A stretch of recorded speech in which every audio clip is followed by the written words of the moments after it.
Hey everybody, this is David Branderhorst, and in this video we're going to be talking about why your child can outsell you. Now before we get started, if you could remember to hit the like and subscribe button to be notified of future content, we would greatly appreciate it. Now we've all probably had the dream at some point in our lives where we said, man, it would be so great to have my own business. The freedom that it would give me, the ability to go and work on a schedule that works for me, the ability to earn as much as I am able to earn instead of what someone else deems me to be worth, the ability to just live life on my own terms. And we think about how great that would be. And I can assure you, it is great. It is great to have control over your own life and to be able to work on your terms and not being able to be structured by everyone else's rules and systems. But we also realized in order for our business to survive and to succeed, we have to be able to make sales because we need money to come into the business so that we can afford to run the business and afford to pay ourselves and to earn a living. And so we now have this tension that's at work and in play. We have the tension of we don't like to sell. We don't like the idea of marketing and selling, but we know that in order for our dream to come true, we need sales. We need revenue coming into the business so that we can survive, so that we can make this work and be successful.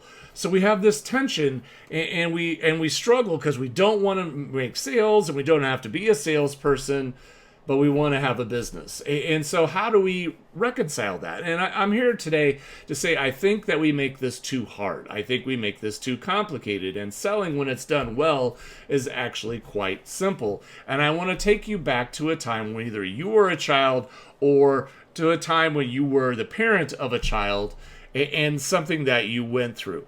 Now, if you're like most parents, or remember when you were a child, there was probably a time where you either took care of someone else's puppy, or you babysat your pet, sat them and took care of them, or you went to someone's house and they had a dog, and you're like, oh, this was great. We spent a lot of time with the dog. The dog was wonderful. It was so fun to play with the dog, and your kid's looking at you like, Mommy, Daddy, can we please get one? Can we get a puppy? And you're thinking, okay, they're thinking how much fun they had and how great it would be to have one of their own. And you're thinking, oh my goodness, no, we are not getting a dog, because you're thinking about all the walks that you're going to have to take the dog on. I mean, someone's got to be around. This dog can't stay in the house all day. It needs to be taken for walks. Who's going to do that? Who's going to handle that? You're thinking about someone's going to have to take this dog to the vet from time to time, depending on the type of dog, maybe for haircuts or for medicine and vaccinations and all these things. Or what about when the dog gets sick or has problems? There's going to be a lot of expense associated with that. You think about other times when there's stories of, hey, this dog just ripped up our sofa, and you see those on social media and you're like, oh my goodness, this is killing me. This dog just totally tore up our house. And other times you're thinking about, oh my goodness, on all the food and all the other expenses we're going to have. And yet your child is like, please, can we please have the dog? And you're like, oh man, no way, we're not doing this because you're thinking about all those expenses and all those problems. And so then your child goes on, if I clean my room, can we get a puppy? If I go and clean my room and do those chores, can I get a puppy then? You're like, no. What about if I eat all my vegetables? Can I get a puppy if I eat all my vegetables? And no, we can't do it. We can't get a dog. Well, what about if I get an A in math or whatever subject that the child is having a bit of a challenge getting through? Can we get a puppy then if I get an A in this class? And after continuous all this time, before you know it, you come home one day and you look on your sofa and there's the puppy. And you're like, oh my goodness, how did we end up here? I said no, there is no way we're going to do this. And lo and behold, here we are. The child wore me down, and we now have a puppy in my house. And what are we doing? Oh my goodness, how did we end up here? Well, there's something here. There's a lesson that I think that we can take from the child in this scenario. And that is, you bought the puppy. You got the puppy due to the persistence and continual follow-up of your child.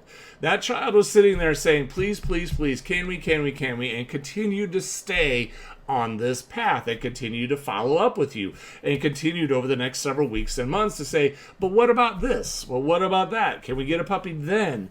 And as a result of the consistency and of the persistence of your child, you finally relented. You finally yielded and said, okay, we can get a puppy. And now here you are with a puppy and all the things that that entails. Now, think about this as it pertains to your own marketing. Now, most people that I know take the opposite approach. We take the approach of, if I email my list too many times, people are going to get upset and they're going to want to leave and they're not going to, want to be on my list anymore. And if I'm too frequent in my communication and my videos and my content and my emails, people will be bothered by me and they'll be upset and they'll want to leave. So we tend to get the questions from our clients or things like, is sending an email once a week too much? Is sending an email twice a week too much? I don't want to bother people. I don't want to upset them. And we're taking the exact opposite approach of what our child took. The child took the approach of, I'm going to keep on this for as long as it takes until I get my mom and dad to say yes. We are taking the opposite approach of, well, I don't want to be a bother. I don't want to offend anyone. I don't want to upset anyone, so I'm not going to send out content very much. And if I do, people are going to unsubscribe. They're going to be upset. They're going to leave. And I don't want to be upsetting people. Well, here's something that I want you to think about. You're taking the exact wrong approach. You need to follow more of the path that your child took. Now, what you're going to say is, but if I'm going to ask for a sale in every email that I send out to my list, won't they get upset? And the answer is yes. They will. So don't send a sales email every single email. There's something that you have to learn how to understand with your content. If you are sending out regular and consistent content that is helpful, that is helping the people involved, that is helping people solve problems, that is helping people learn, that is helping people grow, and then you offer your service as a way to solve their problems. If you're offering your service as a way to be a person that can help them get the solution that they want, and if they look at it and they see, oh my goodness, if I do this, I'm actually going to get what I want. I'm going to do the thing that I've been trying to do. Now all of a sudden, guess what? Your audience is not bothered at all by getting 1, 2, 3, 4, 5 emails a week from you. They don't mind at all because these emails are useful. These messages, these videos are all helpful to them. They are giving them assistance in an area of their life where they need help. And then when they hear your offer and they're going, wow, that really does sound like I could use that. That sounds really helpful. That would solve a problem of mine. They're not upset. So we need to change our perspective on how we present what it is that we do. If you're going to take the sleazy salesperson approach of buy my stuff, buy my stuff, buy my stuff, and you're going to be pushing it, you're taking the approach from yourself. You're taking a very self-centered approach to your marketing and like, I need your money, give me your money, buy my thing now. Exactly the wrong approach. And yes, people will get upset with you and leave because that's a very aggressive and an unpleasant way of marketing. But if your marketing is to be helpful, to serve your audience, to be a problem solver, and to ultimately show them that the way they can really solve their problem is to buy your product or service, now you have something. Now you have something that is useful. Now you have something that is valuable. Now you have something that can really do them some good. And they're not going to be upset. I have plenty of people who email me close to once a day, 5 days a week. And I really don't mind because their emails are useful. Their emails are helpful. And if you take that approach, the persistence of your emails, the persistence of your communication is going to result in more sales. There's an old saying that goes, more offers equals more sales. Now, I want you to think about when was the last time you made an offer to your list or to your audience. If it isn't within the last week or so, guess what? That could explain why you didn't get a sale during those days. If you have made offers during that time and you have been sending out offers in a good and professional and solid, helpful way, then the reality is you probably have had a sale or two in your efforts. You have seen some sales come in and you have had some success.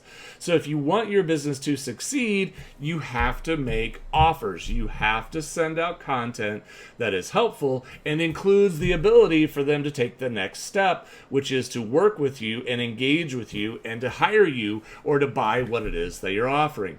If you're not making offers and you're not consistently and persistently putting that offer out there so people can say yes or no, I want to buy this or I don't, you're not going to get the kind of sales that you need to generate the income and the success that you need to be able to make it in your business. Remember what your child did. They didn't give up. They didn't stop with one ask. They kept coming. They were consistent and persistent over time. And we don't want to follow the style of the child, which is probably a lot of nagging and a lot of begging and pleading. We don't want to take that approach, but we need to learn from the child in the consistency and the persistence of what it is that they're after. When we follow that approach, but we do so with a very helpful and servant heart and a very problem-solving approach, we will have a list that looks forward to seeing our communication. We will have a list and an audience that looks forward to hearing from us because they're like, oh, the last time I heard from this person, it was great and it was helpful. What else do they have? This is really good. I want to see what they have to say. I want to read what they wrote. And if their stuff is this good, yes, I really am interested in going out and buying their offers because their offers are probably great as well. I would like to engage with them and hire them. Taking that approach, but taking it consistently and persistently will get you sales. So that's it for today. I hope you found this helpful in your journey. As always, if you have questions, leave them in the comments below. We'd be happy to help you and answer any questions that you may have. Otherwise, I look forward to seeing you again next time, and I hope you have a great day.